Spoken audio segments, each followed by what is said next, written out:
You are experiencing the Knuckleheads of Liberty podcast. It is June 5th, and welcome to the Knuckleheads of Liberty, where we are bringing you the people and the organizations fighting for liberty across the country and in your neighborhood. And this is sort of part two of a show that we just had where we interviewed Mike ter Maat about his run for the 2024 nomination for the Libertarian presidential candidacy. And we talked to him about his campaign and got to know him a little bit there. And so this show, we're going to focus mainly on the issues around what a president will be dealing with as they come into office.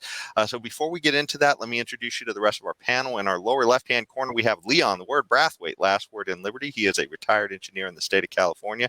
My name's Jason McPhee, I'll be your guest. And we have Mike ter Maat in the right-hand corner. James, can you bring up Mike's... Good to be with you. Oh, thank you, Mike. It's good to have you here again. Here is Mike's webpage where you can go and find out more. So if we don't have time to get through everything, or, you know, if you want to find out more about him, it's miketermaat.com, and you can go check that out. There's also a Gold New Deal page he has as well that we talked about a little bit in our last show. And so you can go find out more about Mike ter Maat's Gold New Deal for the country. I guess let's jump right into the topics. One of the first topics that we're going to get into, and we find super important in this show, is education. Government kind of has had a monopoly on education since I can remember. We're talking going back to almost Little House on the Prairie days. And terrible. And it's just, essentially it just seems to lead to more and more big government solutions to everything, which turn out to be, really fuel for the fire of all of our problems. But I guess what really has given us a fire for most people to see that this isn't working is the recent pandemic, where people saw that the schools were just shut down. They really didn't have a priority for the kids in this sense, who were almost the least at risk from COVID, we found out. And it seemed to be that way at the time too, but nobody had the courage, I guess, to put the kids first. And so nobody had the courage to stand up to the teacher unions. That's true. That is true. Absolutely. Yes. Yeah. Well, and so this has kind of woken people up to the idea that, hey, maybe we don't need as many people telling us from the top what every kid should be doing. Maybe choice is a way to go. And so there's, we do have the Hoover map here that shows that, hey, look, at the school choice is something that is gaining some traction now because of this whole COVID thing. And, so there's a lot of different aspects to school choice that they talk about. But so, Mike, what's your thoughts of the whole thing? I mean, obviously, it sounds like the teachers union is not your best friend. but otherwise, the truth of the matter is that teacher unions are not teachers' best friends. If teachers would realize that the unions are keeping competition away from their business, from their industry, and how much money that is costing teachers in the short run and especially in the long run, I think that teachers would have a very different attitude toward their unions and give their unions different marching orders. You're right. We need to go in the direction of complete school choice. And that means that every penny that the government raises for the purposes of primary and secondary education needs to be allocated to the families of children for them to decide where and how their kids should be educated. And by the way, that includes homeschooling.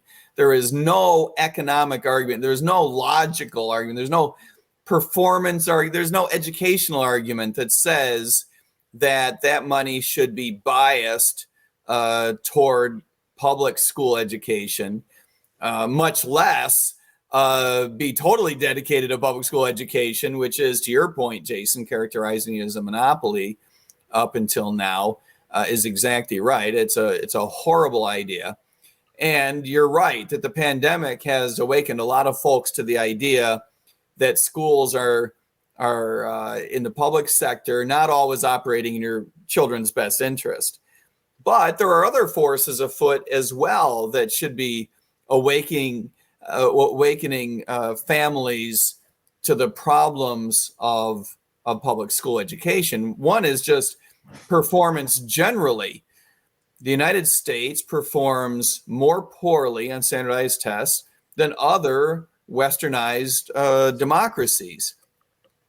I don't think anybody in the United States should fail to recognize that there is more than just a coincidence between the fact that we have public school education monopolies and this business performs worse than other businesses in the United States. If you compare it to other industries around the United States, which we hold to such high standards, right? If you're not the best in the world, you're going to go out of business. Yes. And yet monopolies are granted to local school districts in the public sector all the time in the United States. And we tolerate horrifically low performance standards. It's horrible, and it's not a coincidence. And we were talking about the teacher unions. Man, as you know, I was a cop for 11 and a half years, so I know all about how police officer unions behave as well. But one of the things is a lot in common. To that point, we want these industries to work more like other businesses. And that means, among other things, the best teachers getting paid more, mediocre teachers getting paid less, and the worst of them being fired. It's exactly how we want it to operate in every business, especially policing and especially teaching. And the thing that teachers don't seem to appreciate, I don't know if it's ironically, a lack of education, or if they've just been brainwashed by their unions. But imagine if you were not simply beholden to the local public school district. If you had a robust set of schools in the private sector competing for your services, you would make more money, especially if you could differentiate yourself from the rest of your cohort by good performance. But unions preclude both of those things. They don't want teachers evaluated on performance, and they don't want competition with the private sector. So for both of these reasons, teachers' compensation is not anywhere near what it will be in the future. I don't know if that's in 20 years or 200 years, but certainly in relative terms, U.S. teachers are going to be paid a lot more money once we figure out how to reorganize this industry. And it's just a political matter keeping us from getting from here to there. Well, Mike, but at a philosophical level, we have had discussions about this whole idea of school choice or parent choice, as some people call it. So what, as a libertarian, what do you think about the whole matter of taxpayer funding these vouchers or whatever, however, savings account, teacher education savings accounts and all these sort of things, which are essentially taxpayer funded, but with parents making the choice? What do you think about that philosophically as a libertarian? I think it's an important step in the right direction. I don't think it's the last step. Okay. I think that a voucher system can very effectively allocate some, or hopefully in the long run, all of the money that government raises for the purposes of education, can allocate money effectively to families. We find that charter schools, for example, perform better than non-charter public schools. We find that private schools outperform public schools altogether. And interestingly, we find that that's the case whether they're unionized or not. In other words, it's not the unions that are holding back their performance. It's the unions that are holding back the restructuring of the industry, which could really, in the long run, launch performance. I do believe in the long run, the government will be run out of the business of even financing primary and secondary education, that the whole thing will wind up in the private sector just because, as a practical matter, the performance is so much better. But communities do have the right to exert their values and their ethics. If a group of people want to get together, whether that's at a city or a county level or homeowners association level and pool money for the purposes of financing children's education, they have a right to do that. I don't like the idea of something as large as a state shoving it down everyone's throat, and I certainly don't like the federal government being involved. That's just dumb and anti-empiricism. I mean, nobody believes that the federal government involvement makes education better. It just uniformly has a track record of making it worse.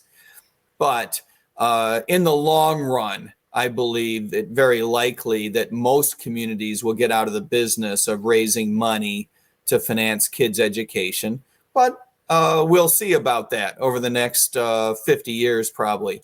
We'll see the extent to which communities decide to remain in the business of providing finance. Okay. Yeah, it's certainly, getting that competition in there seems to be the magic bullet. No matter what, we have to figure out a way to break through that monopoly.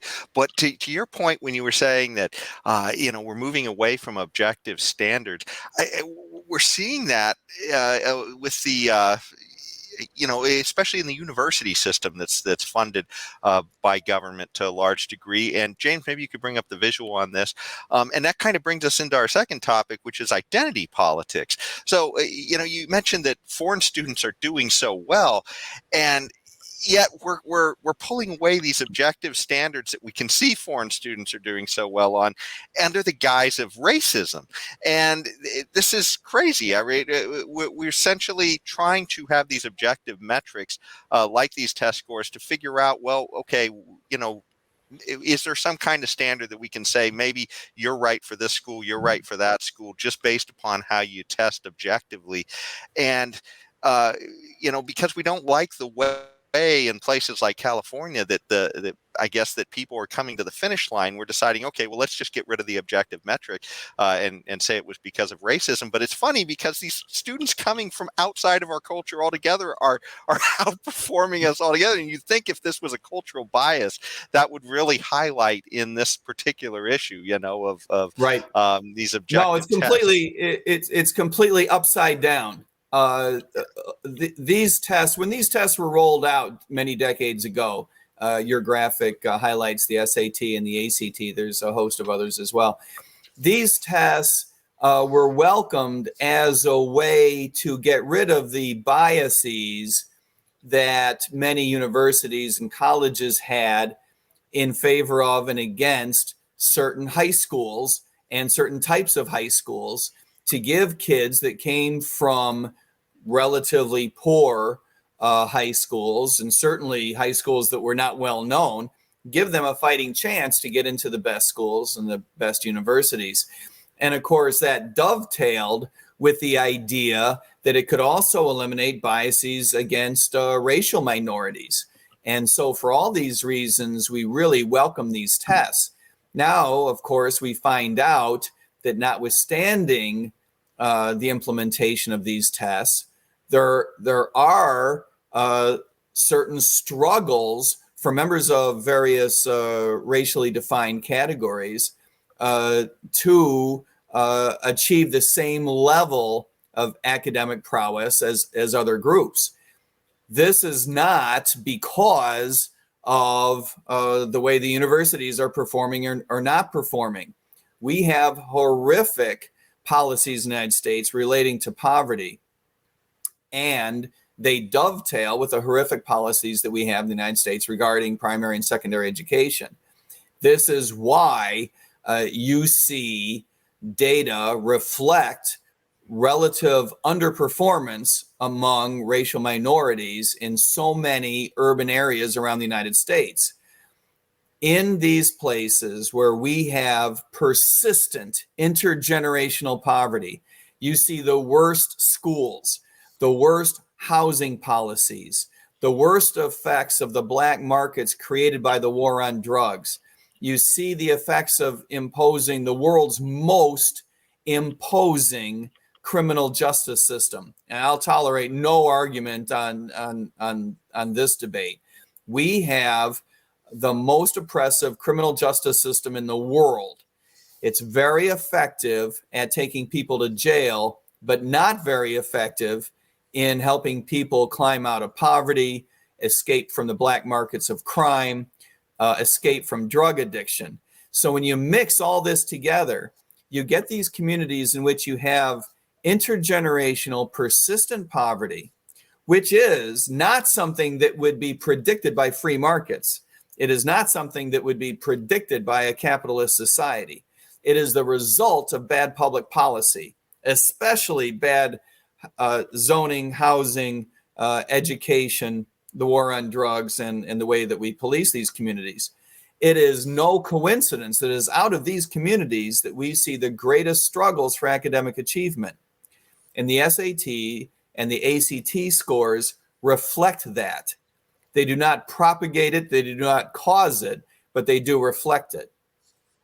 When we bias university admissions in favor of kids that are underperforming, we're doing them no help. We're doing them no justice. We're not helping them in the long run. We're getting them into schools for which they are not prepared. What we need to do is get universities out of the business of biasing in favor of trying to attract one group or another, and stick to their knitting and educating the kids that are prepared. There are schools that are well suited for the top end, the middle end, and the bottom end of academic performance relative to kids coming out of high schools. And these colleges need to play their natural roles. You know, you spoke about the different tiers of education at the university level. But Thomas Sowell made a very good point about this, that what these universities are doing, they are taking some of these racial minorities. I totally agree with you on that. And they are making them into failures. And the way they do this is by, say, for instance, there's this young kid, a black kid, let's just use that for instance, who could be very successful, say, at a state university. But because the university, say the UC system in California, they are looking for their quota. So they'll take this kid who could have been quite successful at a state university and get him into the UC system, which he may not be prepared for. And they turn that kid into a failure when that kid could have been quite successful at a state school, one tier below the elite levels. Exactly. Yes. It's for this reason that I say these biases are not your friend. These biases are not helping kids that are coming out of high school. They're not helping them find the college that is most appropriate for them.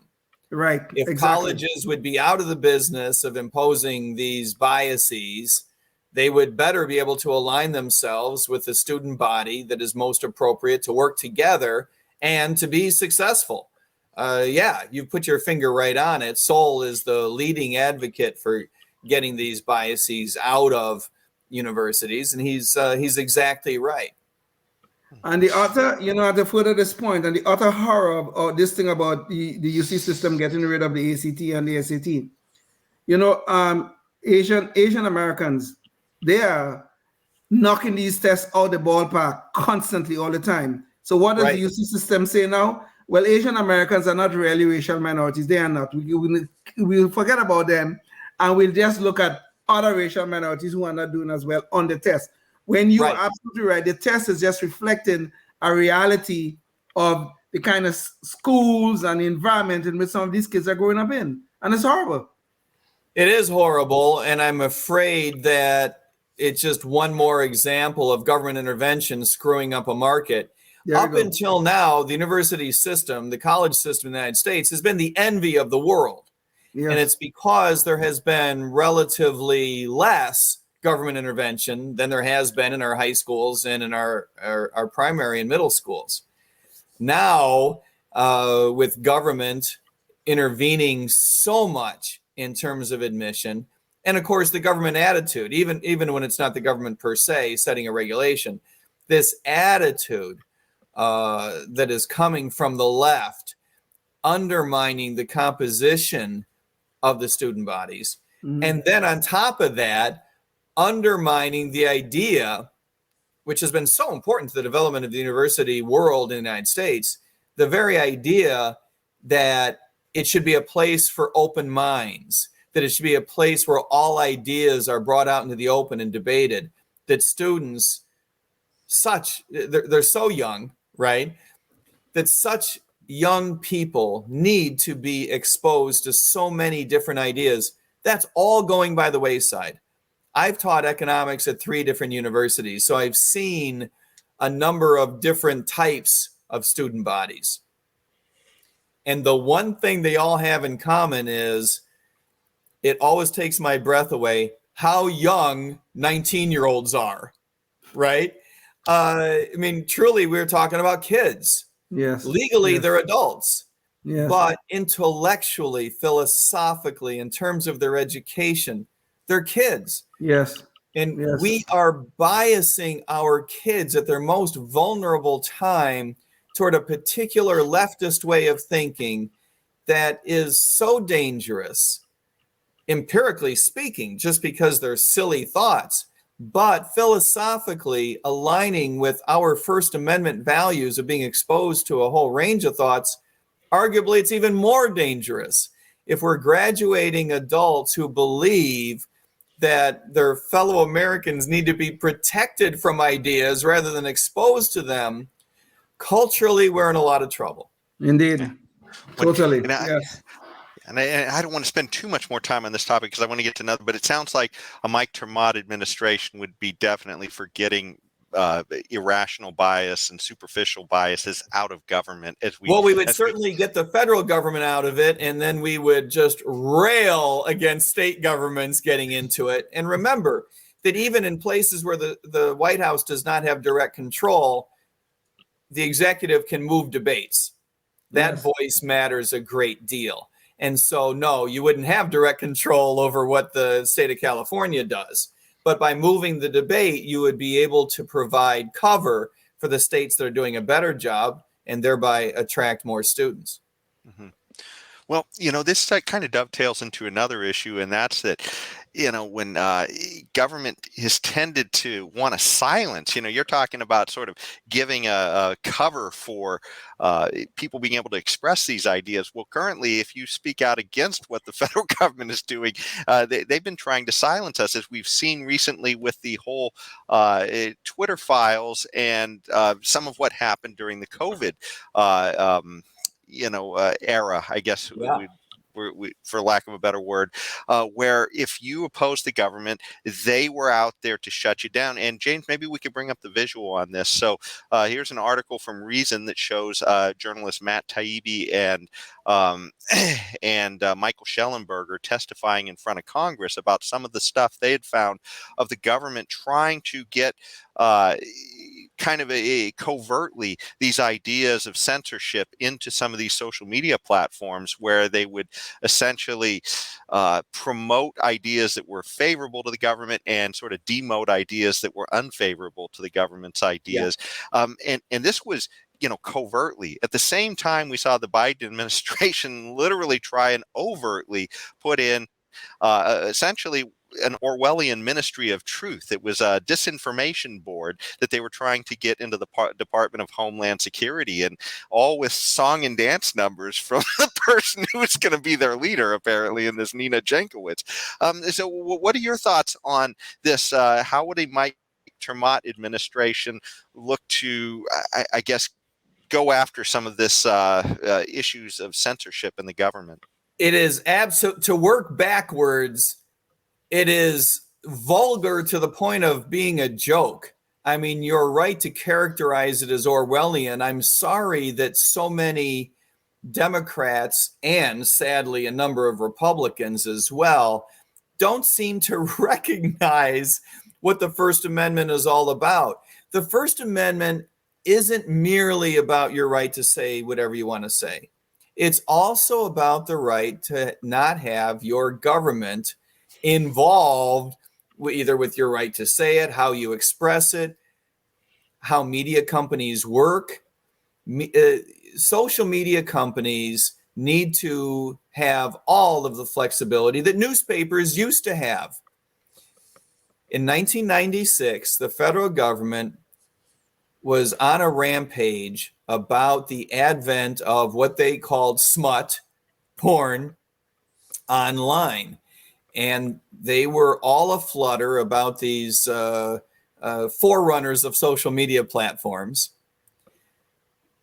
hosting conversations and pornographic material that the government thought our children needed to be protected from. And we all appreciate the motivation there, notwithstanding the fact that as libertarians, we recognize it is the province of parents to protect their children.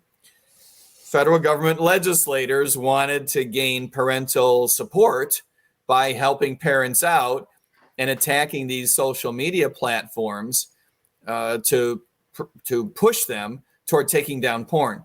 So they passed amendments to what we now recognize to be Section 230 of the Communications Decency Act that says that we will not hold these intermediaries, these social media platforms, accountable as publishers. We will not allow people to sue them for the opinions that they host, even though they're going to do some censorship for us.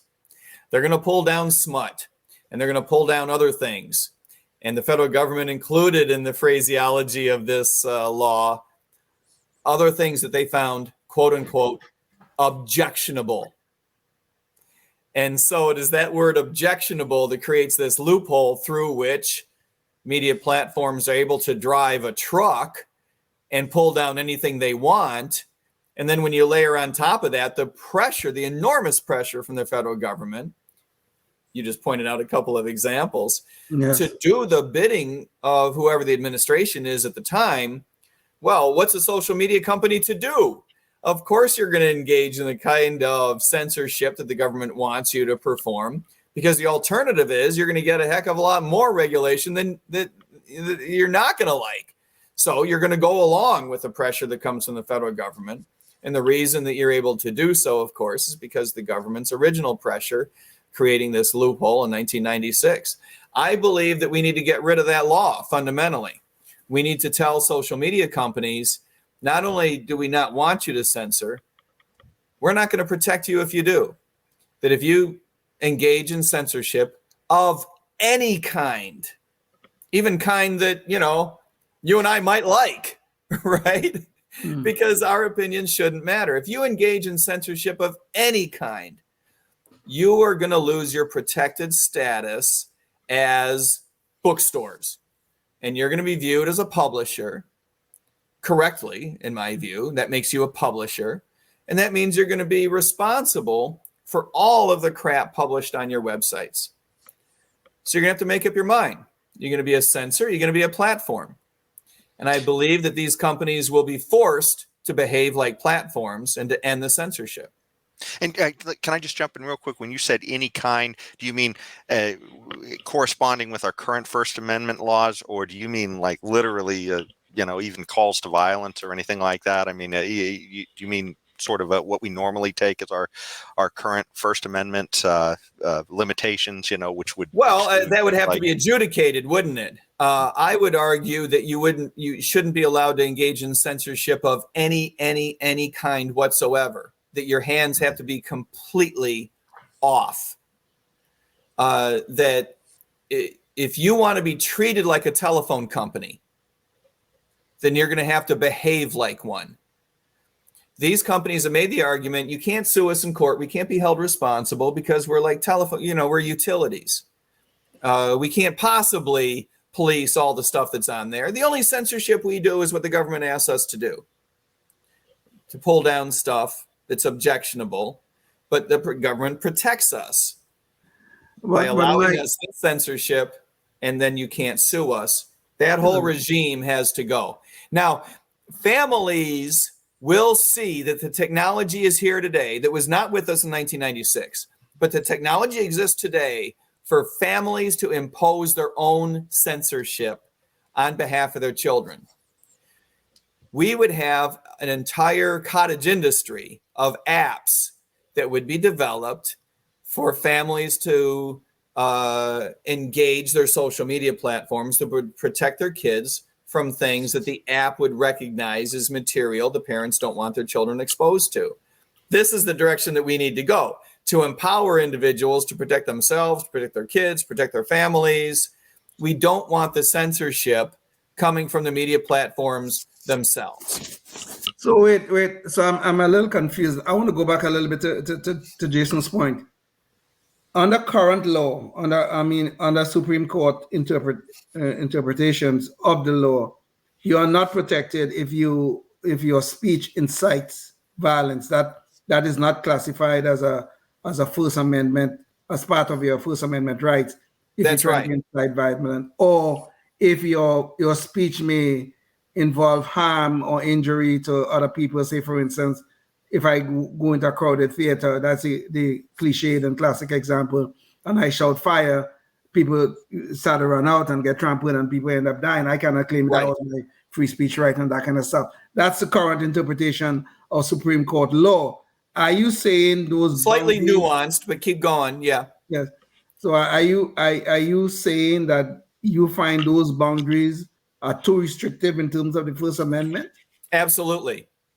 Not only do I find it too restrictive, but I believe that most courts do as well. It is not blanket true to say that you're not allowed to shout fire in a theater. That is an overinterpretation. We need to allow speech as long as it doesn't trip into criminal behavior. I'm not suggesting that we pull down criminal statutes that recognize the possibility of conspiracy, right? Felonious conspiracy is something that we should not tolerate. So don't mishear me. But incitement to violence is not the same thing. If you can demonstrate in a court of law, in a court of criminal law, that someone's speech has led directly to violence and felonious behavior, then by all means, prosecute that person. But that's not the same thing as saying the government is going to preclude you from saying certain things because we fear that it might lead to the incitement of violence. Those two things are very, very different. I understand. Okay, and I accept your point. I accept the nuance difference you have just laid out, and I totally accept it. But what about cases where your speech could lead to harm of other individuals? As for instance, let's go back to that classic case or the classic example that we always give. If I falsely claim there's a fire I'm in a crowded theater, and I falsely claim that now that could lead harm to someone else. Now, you would agree that that person, well, it would be me, should be prosecuted. Now, you're saying that I am free to say that, but if it does lead to harm of other individuals, then I should be prosecuted. Am I understanding that correctly? Yes, but that is because you took an action intending to hurt somebody, if that can be proven. So it's about not shutting down the speech ahead of time. It's more about prosecuting somebody for the how that tied into the action after the fact, I guess. That's exactly right. Okay. Well, Leon, let's jump into another area real quick because I don't want to spend too much time on this one. And this goes into more of Mike's wheelhouse, I think. So, and I'm going to combine two issues, one of the censorship and privacy and the crazy way we're dealing with our money right now and the debt and fiscal irresponsibility. So here's an image from Treasury just to show over time what we've done with the debt. So you can see debt was a very tiny portion, of what it is today. Essentially less than $1 trillion in 1922, and now we're at around 31 trillion roughly. And this taken into perspective better when we look at the size of the economy. And here we see a similar map. This is from our Congressional Budget Office of debt to GDP. So for our listeners out there, this kind of helps you to see the footprint of the government in our lives. You can see it was relatively small back in 1903. World War II was the biggie. That's where there was a massive distortion. We needed a lot of government spending to, stop Hitler. And so we were, at about 100% of debt to GDP. Well, those numbers fell, not so much because we paid our debts, but because we just got a lot more productive. as a nation. And eventually we're back up to near those same scary levels of World War II. And our Congressional Budget Office shows this going off into the stratosphere. I mean, if we don't do something about this. So this is crazy, essentially runaway debt. And to make it more dramatic, we see that GDP is starting to flatten off. At least this is according to a site called Trading Economics. And then, of course, we're also starting to experience some of these ugly side effects of all of this, which is inflation, that's it's certainly starting to rear its ugly head. And then before we jump into letting you respond here, the federal government's answer to some of this appears to be also throwing more fuel on the fire, which is, hey, let's just introduce a digital currency controlled by the central bank. That'll solve all of our problems. Oh, and by the way, it'll also let us make all kinds of prying eyes into all of your purchasing decisions and, maybe shut down anything we disagree with you buying. So, Mike, what are your thoughts on? Well, there's a lot to unpack there. Let's set aside the digital currency just for a minute, which is a huge issue, and not just for the sake of privacy, but for the sake of interrupting the important market forces that are going to drive the development of the smart economy, that are going to determine which cryptocurrencies are the most appropriate for us to use in the future. That's a whole nother ball of wax where we need to stop the Federal Reserve System. And as you guys know, I talk a lot about ending the Federal Reserve System lock, stock, and barrel as quickly as possible. So let's set that aside just for a moment. Yes, the debt problem we have is enormous. It does reflect the idea that our government is on autopilot in a lot of ways.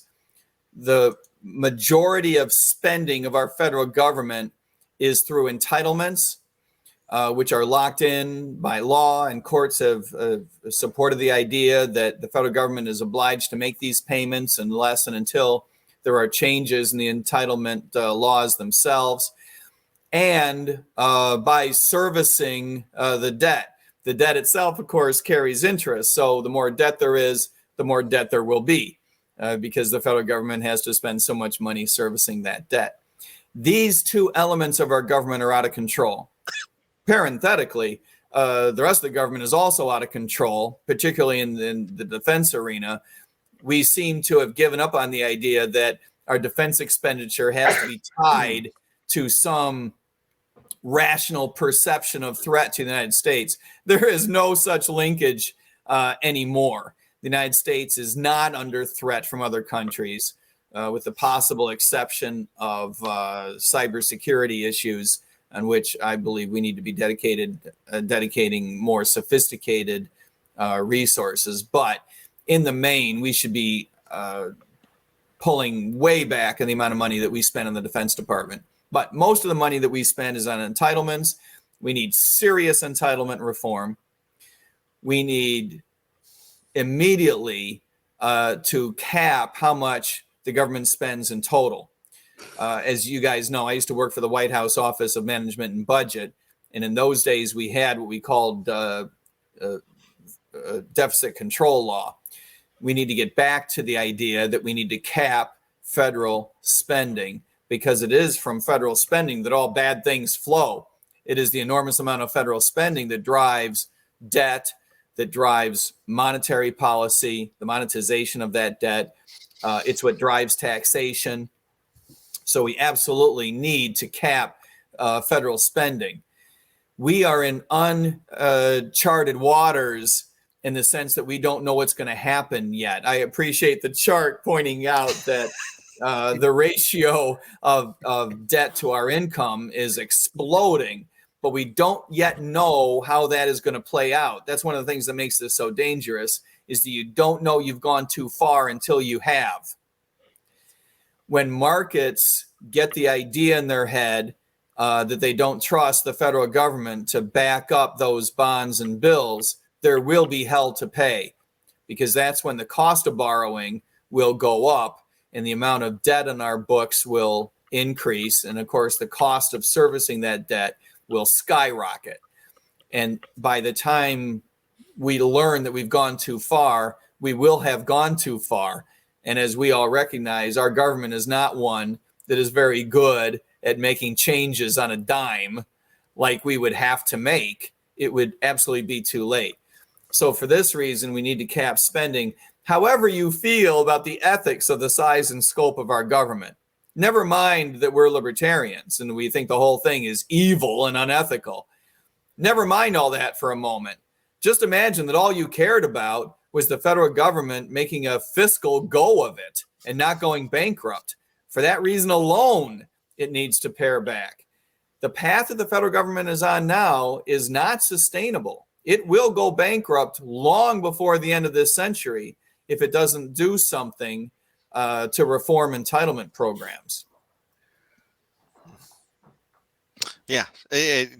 It's funny. People just seem to be oblivious to these things. I mean, these charts I was bringing up, they appear to be like the flashing red engine light. There's something wrong here. And people act like they've never seen them before. They've never heard of these concepts. Once in a while, a politician will trot out something to make his or her point, but nothing is done about it. There seems to be no political will. The machine has taken over. Politicians who oppose the machine get run out because politicians are rewarded for spending money, not for saving money, right? Yeah. So the machine gets rid of politicians that don't take advantage of the idea that they can spend more money and get reelected. So the machine is in charge. Mm-hmm. It's not even a group of politicians that are in charge at this point. It is the machine itself. It's the government itself that is in charge of its own expansion. It's like a runaway AI bot. It's just something that politicians cannot seem to muster the political support or the political will or the ethical backbone to stand up against. For this reason, I think that there's plenty of cause for concern. We need a libertarian in the White House, whether that's a capital L or a lowercase l. Ethics aside, we need a fiscal conservative to help stop the runaway train. And the unfunded liabilities. I mean, when you look at that, when you add that to the picture, I mean, it make things look even more horrible than it already is. Well, you're exactly right. If you look at Medicaid, Medicare, you look at Social Security, and you look up the SSA food stamp type programs that we seem to be obliged to fund the states. The unfunded liability is just absolutely gigantic. Social Security is out of control. Yes. And we need to be the ones that say Social Security is evil. Everyone talks about how Republicans and Democrats can't talk about Social Security. It's the third rail of politics, right? If you touch it, you die. Well, we as libertarians, we're the people who are the philosophical descendants of this nation, of the Constitution, of the people who put together our Constitution to protect us from government power, that put together the Constitution as a set of delimited powers to protect our individual rights. If we don't stand up for that, nobody else will. Yeah. No Republican, no Democrat is going to stand up in a crowded theater and say there is a fire and it's called Social Security. Social Security and the idea of pushing youngsters into it, the idea of forcing youngsters into a program that's going to guarantee them a crappy return, possibly no return at all. Right. That is unethical. That is evil, evil stuff. I recognize that we need to protect grandma and grandpa because they've already paid into the system. Okay, they're done. We have to honor that contract. But pushing youngsters into it, that is bad stuff. I don't know how you look at yourself in a mirror if you're a politician voting for that. Well, and quite frankly, sorry. Sorry, Leon. I was just going to say, to hammer home your point, conservatives, Donald Trump appears to be the leader of that party right now, and he is attacking anybody who raises any concerns about these unfunded liabilities and things like Social Security and such. So. Yeah. Well, Donald Trump is the people's fool. He is a populist. He is leading people in the wrong direction. He is not a sophisticated person. He makes no pretensions to being a sophisticated person. He does not understand economics. He does not understand government finance. I appreciate the fact that he's good at branding and building, buildings. Good for him. Unfortunately, those are two things that we do not need done at the federal government. What we do need done is some recognition of the power that has gotten out of control. So, Mike, getting back to the issue of Social Security, I mean, I agree. The government forcing us into a contract where we are sold this bill of goods that if we work, some of our labor can be placed into this little so-called fund, and when we retire, then they will pay us back for the rest of our lives certain amount of money and all that. I mean, they sort of set up these quasi property rights, okay? But you're right. It's a disgrace. It's evil. If you want to use that word, that's fine. So what do? We do have a problem here as a result that if you're going to get rid of Social Security, and I think we should get rid of it. I don't think the government should be engaging in any such contract anyway. But what do you do about the people who have already paid into the system? And now we want to end this program, and it should be ended. Yeah, you got to phase them out. Someone who's been in the system for 30 years, you're just going to have to let it play out. You're going to have to honor what you owe them. The people in the middle, the people in the middle and the people at the bottom who are already in the system, you're going to have to offer them an option to either pull out what they've already put in and put it in some sort of 401k.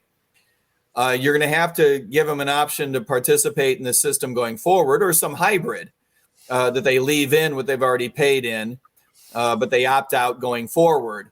You can give them that option. And then for the youngsters, if someone is 21 today, say, you might have to give them the option of which way you want to go. But for anyone younger than that, anyone who was born after 2003 or so, those people, we should not even be giving them the option to go into Social Security.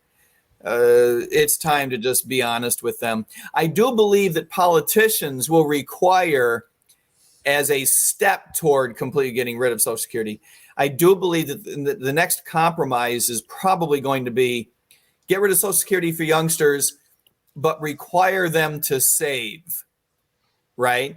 That's been the option that, for example, the Cato Institute has been behind for 25 years, suggesting that as a political compromise, as a step toward getting rid of Social Security completely, tell people they have to save, you have to put it in some sort of an account. But in the long run, government should not have a role in deciding whether or not we save, much less how much, much less putting it into a government account, much less putting it into a government Ponzi scheme. So in the long run, we need the government completely out of it, but there are compromises along the way to be had. Yeah, I can see that. But definitely the compromise. I mean, with eventually getting rid of this whole concept of Social Security, but we probably will have to make 2 or 3 compromises along the way to get. I believe so. Yeah. It's a big program, and it has a lot of political momentum behind it. Yes. Yes. Well, sure. I wanted to transition us to another topic, but I think it's relevant to this topic, and that's the issue of defense, because the idea that as we look at this fiscal irresponsibility, the way countries fall isn't so much because some army necessarily rolls through their border. It's a lot of times it's from the rot from within, and we're seeing these massive amounts of debts that we're not addressing, and yet we see this massive empire where we keep spending on things. This is an article from Al Jazeera where they show the number of bases that we have throughout the world and the number of troops around the world, and you can see this doesn't look like defense. This just looks an awful lot more like empire or offense. And certainly we can see. And it looks that way to the rest of the world too, Jason. That's one of the Yes. big problems. Yeah. And this is crazy because we're doing so much out there that apparently we're running out of bullets. This is, Right. and when we're running out of dollars and we're running out of bullets, this is kind of a problem. And even if you believed in some of this stuff, for some people, we see the way that our politicians are managing it, and it's just horrifying. When we see this 20-year project that they had in Afghanistan, and it winds up with abandoning citizens and friends behind enemy lines, supposedly, and people falling off of planes on the way out. I mean, that's just absolutely insane. So what is your thoughts on the ter Maat administration? How do we address this issue of I guess this defense on steroids, I guess is the best way to call it. Continued steroids, by the way, long-term course of steroids. It's really unfortunate. Let's go backwards, because I think you put your finger on something really interesting. The exit from Afghanistan. The exit from Afghanistan went so poorly because you had politicians, in particular the White House, refusing to listen to the honest reports of our intelligence agencies. That's the fundamental breakdown that took place. And the White House declined to take the opportunity to make that exit slow, thoughtful. They declined the possibility of having to surge resources in order to make the area safe to get out, to get military personnel out safe, Afghanis out safely. They didn't have an adequate plan in place to move the number of Afghanis that had to be moved, all because they refused to listen to the reality on the ground. And I believe that that is a metaphor for our problem writ large, is that our politicians don't want to recognize the truth on the ground around the world.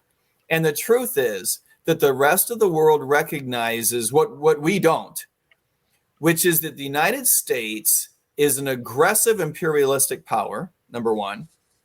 And number two, and this is not easy to say, so let me spit it out and then try to back it up.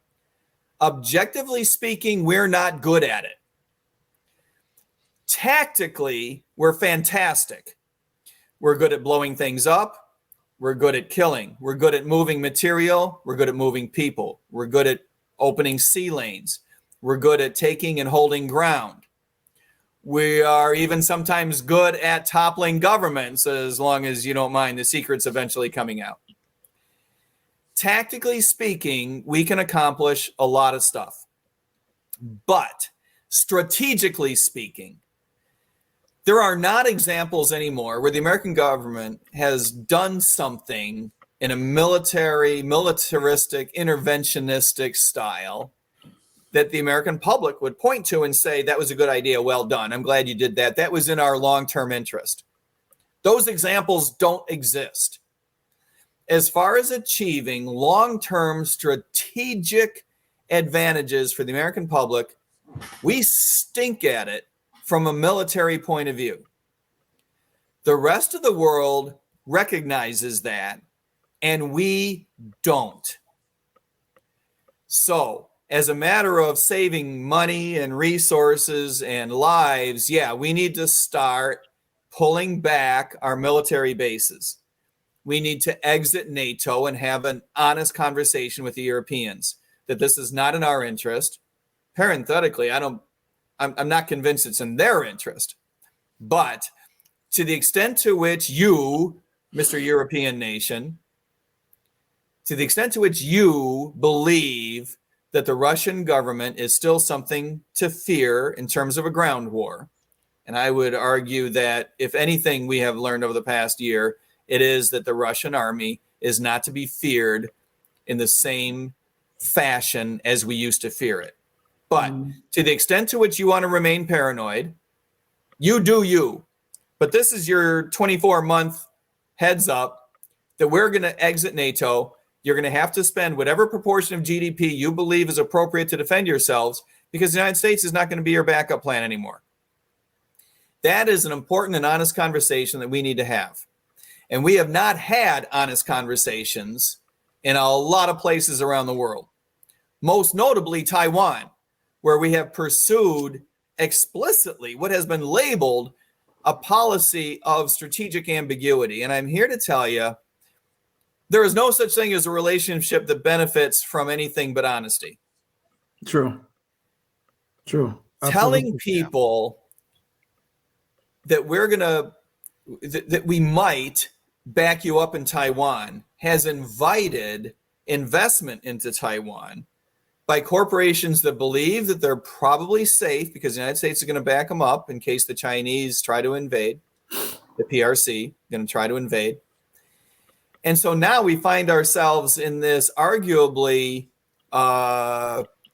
unenviable position of there being a self-fulfilling prophecy where we projected we'll back you up if you invest in Taiwan. People did, and now we have strategic interests in Taiwan in the form of chips that we believe that we can't live without. We can't afford to have these trails broken as far as providing chips to our industrial complex in the United States, both as an economic matter and a strategic matter. And so we seem to have backed ourselves into a corner where now we feel like we have to back up Taiwan because we're afraid that if the PRC takes over, that it'll interrupt our flow of inputs to our computer technology. Well, if we had been honest in the first place and we just said, no, we're not going to war as part and parcel of your civil war. If you manage to break away from mainland China and set up shop in Taiwan, good for you. And we applaud that.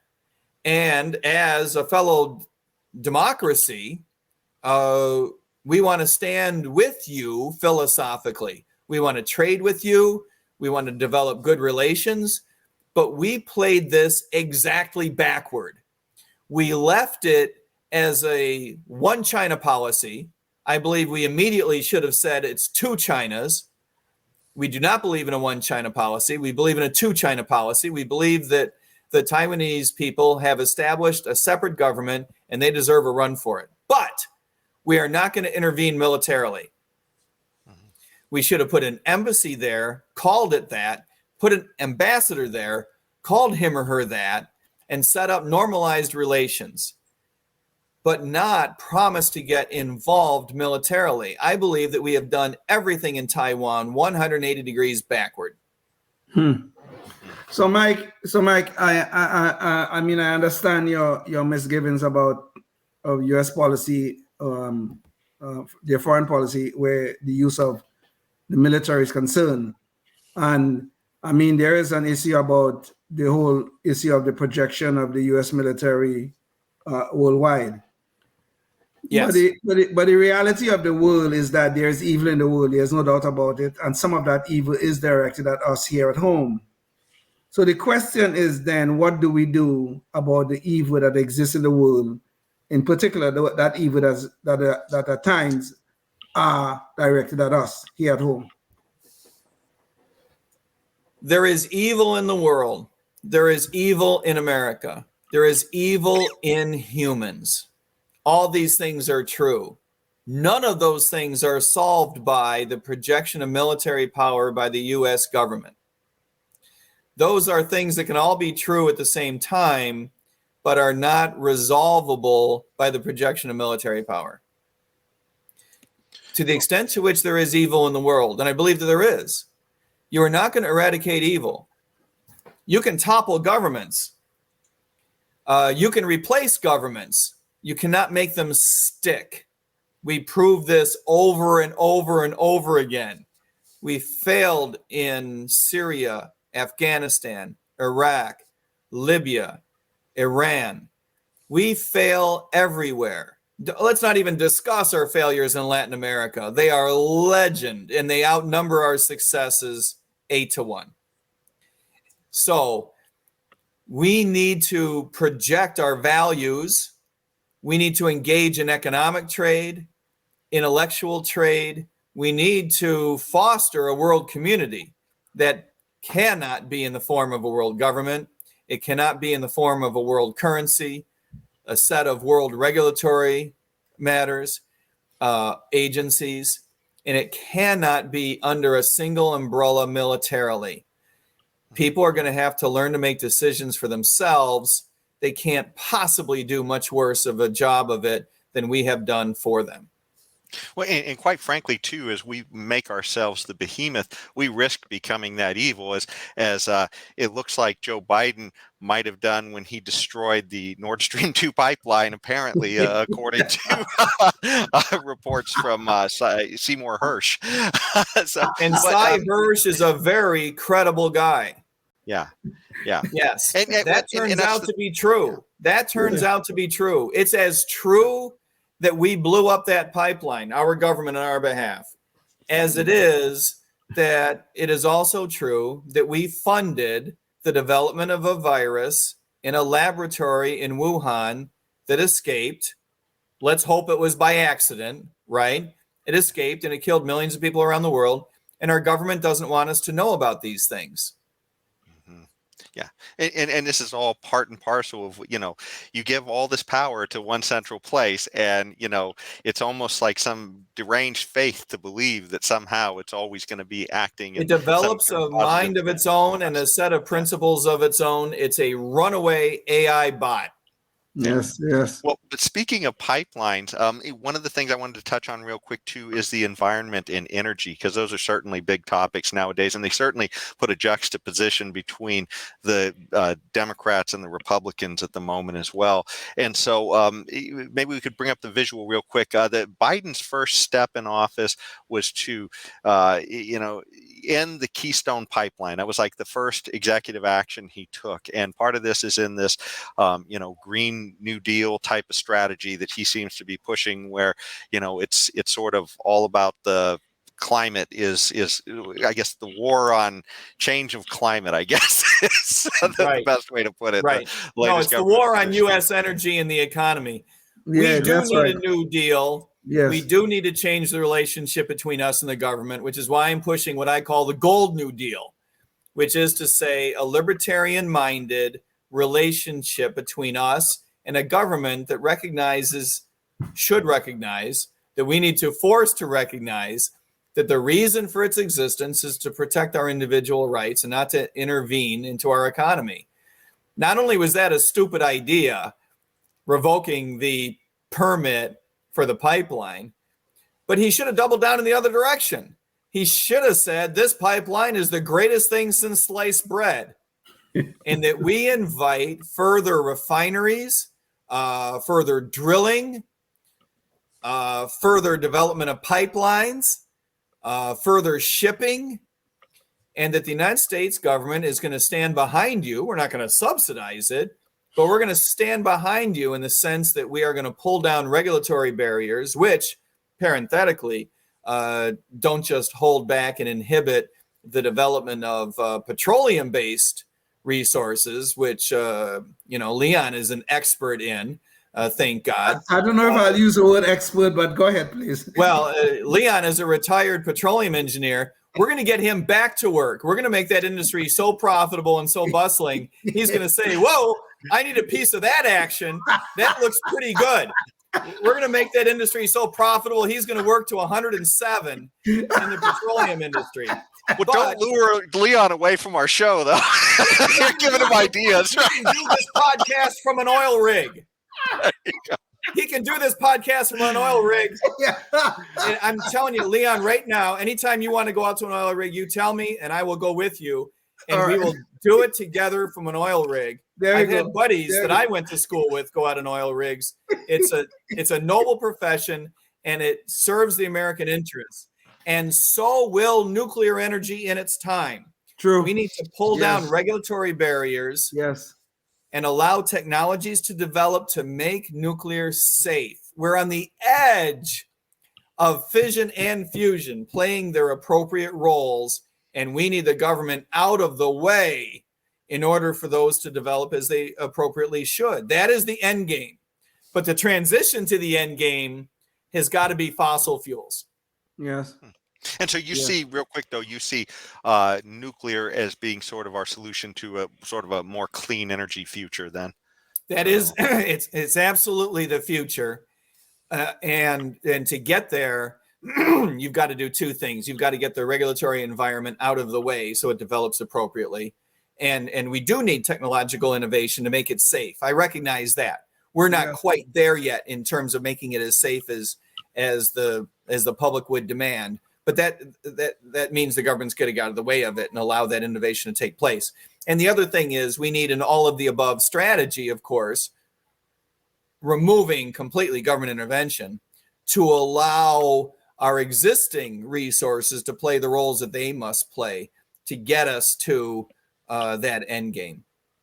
About nuclear energy for the last 60 years. I mean, France have been using nuclear energy for its main source of energy, and they haven't had any major problems.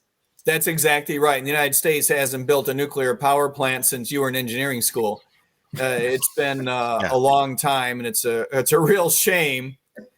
And we need to get back to it. Don't tell people my age, Mike, please. Don't. Yeah, no, I get that. Let's just say it's been a while. And of course, ironically, at this point, we will be importing European technology in the United States to develop nuclear reactors, which is really weird. But hey, if they've developed the technology, we need to buy it. Well, and even more to the point on this craziness, when he shuts down our domestic fossil fuel production, then he runs around the world asking to import more fossil fuel from other places as well. It's just craziness. It's like this guy can't even spell irony. Yes. No, just leave well enough alone. Yeah. No, I look forward to starting that pipeline up again. As a matter of fact, let me make this pledge. When I earn my way to the White House, day one, we need to talk about. It's a very busy day, but day two, I'm going to be at the pipeline at the Canadian border, and Leon himself is going to throw the switch to begin the flow. All right. Okay. Let's go. That leaves only 6 weeks between the time of the election and January 21st. They have 6 weeks to get that pipeline up and running. There we go. Yeah. Well, one of the quick topics, we have maybe time for just a couple more, and I wanted to bring us to the sad reality of what a lot of this government policy leads us to, and raising our prices of energy and everything else we do. Sadly, homelessness has just become a crazy problem. It certainly wasn't this bad when I was a kid, and I've lived in California almost all my life. And sadly, this image, it's hard to even tell where it is, because it could just be just about anywhere nowadays in California and a lot of other places in the country too. And it's not just people living in tents, but I mean, here's an image from the Chronicle from not too long ago, back in April, and literally people living in motorhomes and other things along the sides of roads for miles on end. It's just. Here's just a quick map from HUD showing sort of where these problems lie. The darker states tend to be where the bigger problems are on homelessness per capita. So, Mike, what's your, I guess, strategy to how would a libertarian go in to try and deal with some of this long-term systemic problem that we built up through all this crazy government distortion? And not coincidentally, those are the most liberal areas as well, the places where people believe that greater government intervention is going to solve all our problems, and they have finally come to realize that's not the case. And I appreciate the fact that this isn't a federal issue. I appreciate the fact that this isn't directly speaking an issue in the presidential campaign. But yes, libertarians have much to say about this. For starters, libertarians have much to say about the horrendous housing policies that lead to so much of the problems in California and elsewhere in terms of the prices of housing. Libertarians also have a great deal to say about the government interventions that have tanked the development of many urban areas. Most of these problems are concentrated in urban areas where we have seen a decline in employment, an escalation, ironically, in the price of housing, the decline in the school system, drug abuse, addiction, lack of resources to battle addiction, because, of course, we layer on top of that the criminal justice system that precludes people from seeking the help that they need. So for all of these reasons, we need less government intervention. We also need to invite the private sector in. Initially, communities can develop public-private partnerships, which I have seen work very effectively in Broward County, Florida, for example, where I was a cop for 11 and a half years. These partnerships need to be developed whereby which people are able to get the services that they need.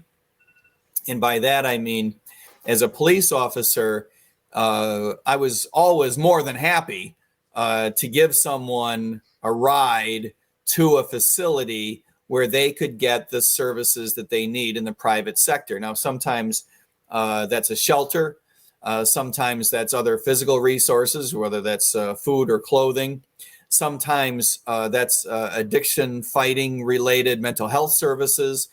And sometimes that's job-related counseling, housing-related counseling, family-related counseling services. So there's a host, a real variety where this works well. There's a variety of services that your local police department can tap into. Having said that, we also need to recognize that communities have the right to make decisions for themselves about how public resources are going to be used.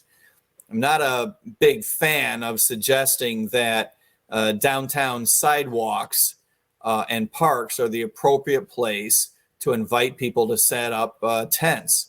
We need to be offering them the ability to get the services they need elsewhere and to provide a vehicle to accelerate making that happen.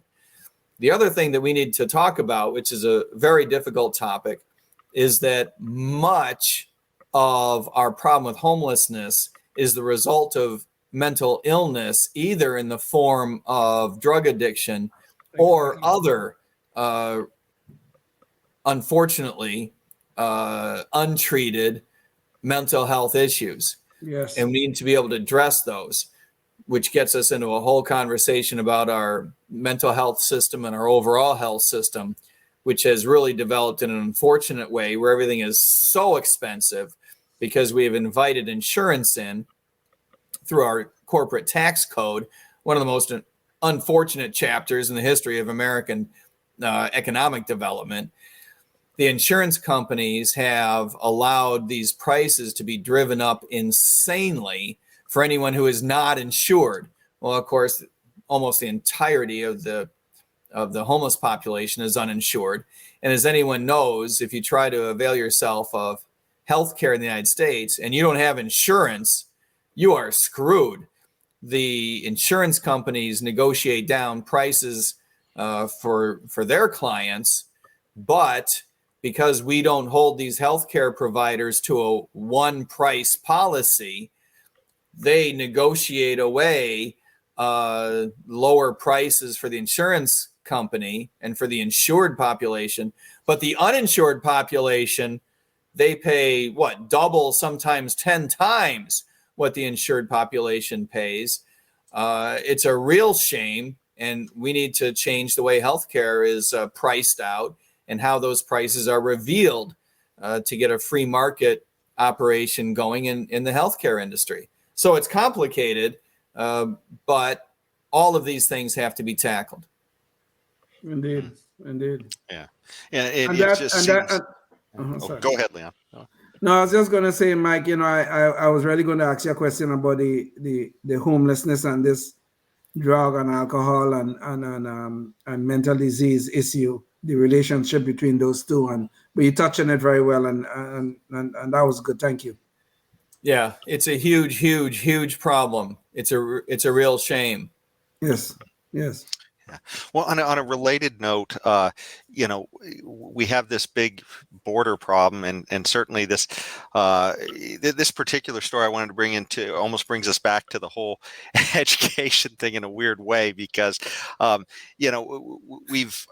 guess we've distorted the whole border system to the point where it's such a mess that now we have people coming in large numbers that in distorted fashion, to the point where literally government's trying to house some of these people in schools in some places, Yes, which is crazy. right. Active schools. This is a story from the AP in New York where parents are protesting the fact that, and by the way, it's a New York sanctuary city, it's sanctuary sanctuary state, city of whatever. New York. Yeah. But Yeah. they now, of course, they're seeing the problem of just potential distortions on the immigration front, and having these large numbers come through, with and the government services that are being provided, and potentially leading some of them to come here. And now in New York, they're suddenly saying, hey, wait a second, why are my kids being taught in a school that is also being used as a homeless camp, or not a homeless, an Right. immigration camp as well. So Yeah, there's no planning behind any of this whatsoever. Yeah. Look, Yeah. as libertarians, we all revile the idea of the federal government dedicating resources to almost anything, right? Mm-hmm. But if there is anything that the federal government needs to take some responsibility for, it's to get people into the United States in a safe and humane fashion. And we clearly have dropped the ball here. We need a more pro-immigration policy, and a more pro-immigrant policy. We need to do a better job of treating these people like human beings on their way in. When I worked for the White House, we could vet people in 90 minutes from a cold start. This idea that it takes weeks or years to verify that someone ought to be in the United States is absolutely silly. It's insane. It's silly. We should be bringing in people as rapidly as they want to come in, and not only giving them the right to work, but instilling in them a feeling that they're obliged to work. I'd be telling them that you are going to go to work, mister. The last thing we want is millions of people flooding into the United States and not working. Most of our systems are set up whereby which brand new immigrants are not allowed to take advantage of certain safety nets. And empirically, the data show that our government is made better off fiscally through immigration, in the sense that immigrants use less resources than people born in the United States. They have a better ratio of tax payments to the services that they take advantage of relative to people who are born in the United States. And by the way, they commit fewer crimes per capita than people who are born in the United States. So for all these reasons, we need to get people in. Now, having said that, we're going to have to dedicate more resources to vetting them through. I think we all recognize the political reality that the American population is not going to put up with a completely open border and just throw their hands up and say, willy-nilly, we don't want to interview people, we don't want to know who's coming in. So we need to dedicate some resources to the border to vet these people through quickly. This is not rocket science, right? The presumption should be that you're going to be allowed in unless we can demonstrate that you're on some sort of a list, that, we can find out from your home country that there's a warrant or something. But short of that, we should be vetting people through and doing so in a rapid fashion. In a libertarian administration, we're going to be paring back the number of Army officers we're going to have. There's no reason why you can't surge these people to the border to adjudicate these cases in a hurry. And by the way, to clean up the security matters along our border. I spent a couple of days down at the Arizona-Mexico border some months ago, and I learned firsthand by meeting with law enforcement, local law enforcement, meeting with Customs and Border Patrol, meeting with ranchers that have property along the border, meeting with libertarians, leaders in their community. I learned firsthand with my own eyes. I saw some of the problems that we have at the border. And I'm telling you that the biggest problem we have down there is, once again, a black market that we have created, once again, by imposing criminalization of something that our culture is not willing to give up, namely immigration. We've created a black market that has become every bit as dangerous as the black markets that we have created by the war on drugs. People are brought to the border by these coyotes on the other side. And then with walkie-talkie and cell phone communication with people on the American side, coordination is engaged to get people over the border and then into the hands of people that commit these immigrants to lives of indentured servitude. It is absolutely horrible. It is dangerous, and it needs to be stopped. The reason that we need to secure the border is not to keep people out of the United States. The reason that we need to secure the border is to get people out of the hands of these human traffickers, to get people into the legal lanes where we can rapidly process them into the United States and give them the authority to get jobs and take care of themselves. This is the way that this nation was developed. It is good for us culturally. It is good for us economically. It is good for our government fiscally. It is good for the United States in every way that it can be. We need to get on top of this. I just think it's such a shame that we have left behind our roots as a nation and now fail to recognize that this is the path forward, is through immigration. Leon, did you have anything? I was going to jump in with something, but I didn't want to step on you. No, go ahead. I mean, some of it I agree with Mike. Some I have a little issue with being an immigrant myself, but I do take the sovereignty argument here a little more intensely than you do. But we that probably could take the rest of the show. So,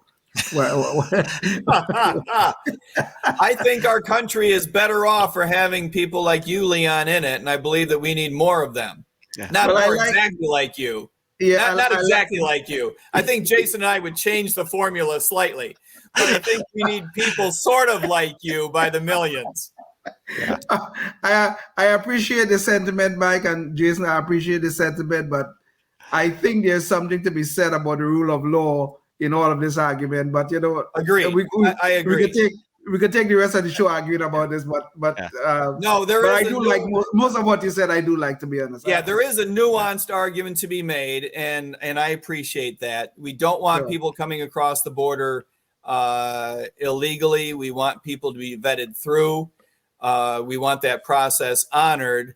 But I do believe that we need to pick up the pace, and I want people to be authorized to work. I think it's dangerous to be vetting people through and then telling them not to work. Yeah, well, quite frankly, though, Mike, when you talk about like the way this country was built, it was also during a time when the government was a lot smaller that we were had a much better time with immigration. Right. So, the idea that there could be a lot of distortions. I mean, when you see trainloads of children by themselves showing up, that makes you think that there's something else at play here other than normal flows of people. Because certainly as libertarians, we're all for, people being free to come here and interact with you for whatever reason, whether it's to get a job from you or to, have a relationship with you or whatever. But if there is some kind of weird distortion going on where maybe the government's driving people out because of a drug war in their country, or because maybe there's some crazy benefits that are happening here that we're not all aware of as well, we certainly don't want those things either. So I appreciate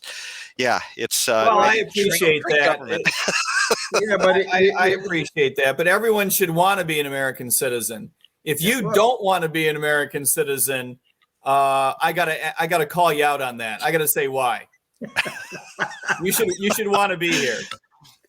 Well, there are some recent images of America that might make some people scratch their heads. It might slow them down. I mean, not everybody wants to come here, and I understand that.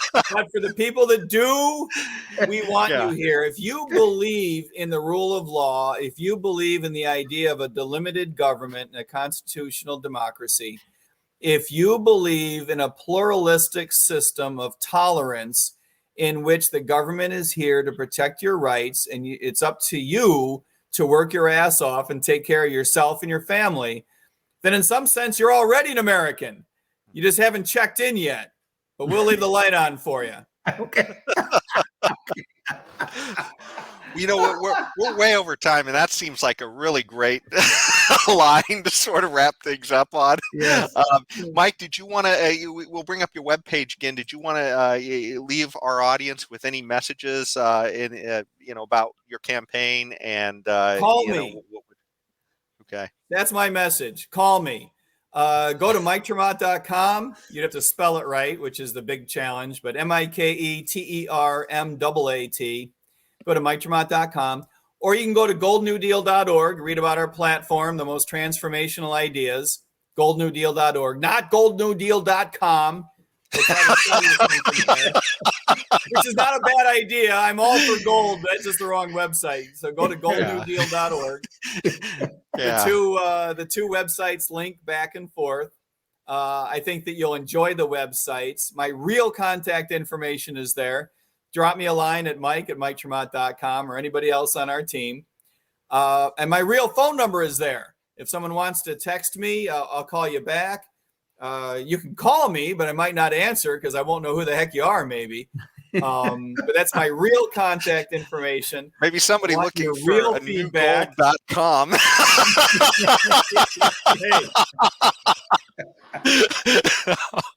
So go to the websites and let me know. We're taking volunteers. And if anyone has a few bucks that is really annoying them and they want to get rid of it, you can do that on the website too. Well, thanks so much, Mike, for sharing your visions going forward on this, because certainly we definitely need a course correction in this country, and some libertarian ideas would certainly be a welcome change in a lot of these things. So thank you for joining us and sharing some of your ideas with us, and for the audience, thank you for listening. And by the way, we did another show with Mike where we talked about his campaign a little more directly and his background, so you can check that show out as well if you want to find out a little bit more about Mike. Thanks so much again. And thanks, Jason. Thanks, Leon. This was very enjoyable, Mike. Thank you very much. Until next time, stay tuned and stay free. Yes, indeed. Life, liberty, and the pursuit of happiness, always and forever. Thank you for listening to the Knuckleheads of Liberty podcast. Find us on Facebook, Rumble, YouTube, your favorite podcast network, and at knuckleheadsofliberty.com.